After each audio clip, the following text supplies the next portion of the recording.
Hi guys, welcome back to the channel again. इस video में बात करने वाले हैं 5 बैंकिंग जॉब्स के बारे में जो आप प्रिपेयर करके क्रैक कर सकते हो अगर आप ग्रेजुएट स्टूडेंट हो तो। सबसे पहली जो जॉब है बैंकिंग की वो है एसबीआई पीओ। जी हाँ, एसबीआई पीओ के बारे में काफ़ी सारे ग्रेजुएट स्टूडेंट्स को या अभी ग्रेजुएशन जो कर रहे हैं उनको पता होती है और काफ़ी कॉम्पिटिटिव है ये वाली जॉब, क्योंकि ग्रेजुएशन के बाद सबसे पहला अगर बैंकिंग सेक्टर में कोई प्रिपेयर कर रहा होता है तो एसबीआई को ही टारगेट करता है। अब एसबीआई में अगर आपको पीओ बनना है तो आपको 2 एलिजिबिलिटी फुलफिल करनी पड़ेगी। सबसे पहली एजुकेशनल एलिजिबिलिटी, तो ऑफ कोर्स आपको ग्रेजुएट होना है नोटिफिकेशन से पहले। दूसरी एलिजिबिलिटी ये कहती है कि आपकी जो एज है वो 21 से 30 साल के अंदर होनी चाहिए। सैलरी की अगर मैं बात करूँ तो 60,000 के आसपास, 60 प्लस ही है, 60,000 प्लस के आसपास आपकी सैलरी होती है। इसके अलावा अगर मैं दूसरे एग्जाम की बात करूं जिसको आप टारगेट कर सकते हो वो है आईबीपीएस पीओ। जी हाँ, आईबीपीएस पीओ की भी सेम ही एलिजिबिलिटी है जो आपकी एसबीआई पीओ की थी। उसमें भी ग्रेजुएशन चाहिए आपको और ग्रेजुएशन के साथ एज लिमिट 21 से 30 साल होनी चाहिए। तो इन दो को टारगेट कर सकते हो। इसके अलावा इससे नीचे आते हैं एसबीआई क्लेरिकल की। तो अगर आप पीओ को टारगेट कर रहे हो और पीओ आपका नहीं निकला तो आप क्लेरिकल को भी दे सकते हो जो बाकी स्टूडेंट्स करते हैं।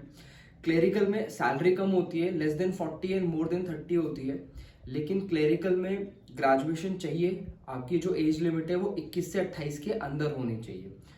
क्लेरिकल के बाद जो आपके प्रमोशंस होते हैं वो आपके पीओ पे ही प्रमोशंस होते हैं आगे।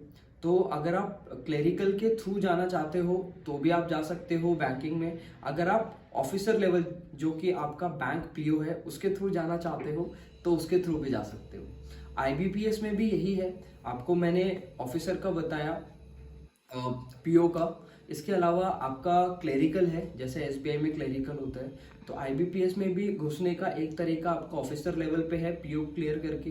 दूसरा आपका क्लेरिकल है, इसमें भी सैलरी आपकी लगभग उतनी ही रहती है, 30 के ऊपर, 60 से नीचे। तीसरा जो सबसे कॉम्पिटिटिव है लेकिन सैलरी वाइज, रिस्पेक्ट वाइज और one of the most prestigious department that you can work for, वो है आपकी आरबीआई ग्रेड बी।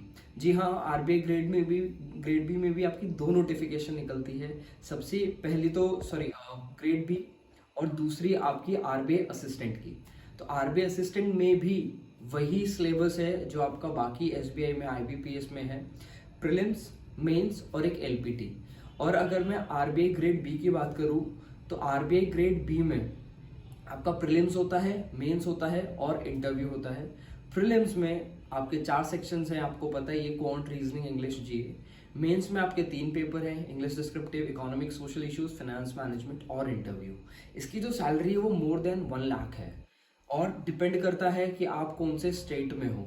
तो ऑन एन एवरेज आपका जो साल का एलपीए होता है या सीटीसी होता है वो है आपका 30 to 35 लाख। तो आप डेफिनेटली इसको टारगेट कर सकते हो। मैंने काफ़ी सारी वीडियोस बनाई हैं जहाँ पे मैंने एक्सप्लेन करा है कि आरबीआई को आप कैसे प्रिपेयर कर सकते हो। अगर आपको सेल्फ स्टडी करनी है तो सेल्फ स्टडी कैसे कर सकते हो, अगर आपको कोचिंग लेनी है तो आप कोचिंग कौन सी ले सकते हो और किस तरीके से एग्जाम क्रैक करते हो। एसबीआई की अगर मैं बात करूं तो एसबीआई का सिलेबस, आईबीपीएस का सिलेबस या आरआरबी का या आरबीआई असिस्टेंट का सिलेबस लगभग सेम है। आरबीआई ग्रेड बी का थोड़ा सा ऊपर है डिफिकल्टी लेवल, तो लेकिन अगर आप आरबीआई ग्रेड बी के लिए प्रिपेयर कर रहे हो तो ये एग्जाम्स की प्रिपरेशन ऑटोमेटिकली आपकी चलती रहती है।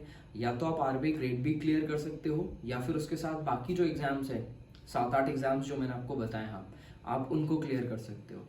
अगर मैं एग्जाम पैटर्न की बात करूँ तो एसबीआई का जो एग्जाम पैटर्न है पीओ का वो है आपका प्रीलिम्स, मेंस और आपका इंटरव्यू।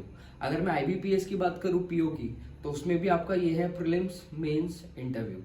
आरबीआई में भी अगर मैं पीओ की या फिर आप कह सकते हो ग्रेड बी ऑफिसर की अगर मैं बात करूं तो उसका भी एग्जाम पैटर्न यही है, प्रीलिम्स, मेंस और इंटरव्यू। अगर मैं क्लेरिकल की बात करूं कि एसबीआई क्लेरिकल का क्या रहता है तो उसमें प्रीलिम्स होता है, मेंस होता है, कोई इंटरव्यू नहीं होता। आईबीपीएस में भी यही होता है, आपका प्रीलिम्स होता है, मेंस होता है क्लेरिकल में और इंटरव्यू नहीं होता। तो ये सारे एग्जाम्स आप टारगेट कर सकते हो। एक छोटा सा होमवर्क देना चाहूंगा आपको कि अगर आपको इन एग्जाम्स के बारे में नहीं पता तो मैंने नीचे डिस्क्रिप्शन पे अपना नंबर दिया है। आप थोड़ा बहुत थोरो रिसर्च करके अगर किसी भी एग्जाम को टारगेट करना चाहते हो और आप चाहते हो मैं आपकी हेल्प करूं तो आई बी अ कॉल अवे। आप मुझे बस कॉल कर सकते हो, आप मुझे टेक्स्ट कर सकते हो, आप मुझे टेलीग्राम पे या फिर इंस्टाग्राम पे टेक्स्ट करके मुझसे रीच आउट कर सकते हो और गाइडेंस ले सकते हो गाइस। Thank you.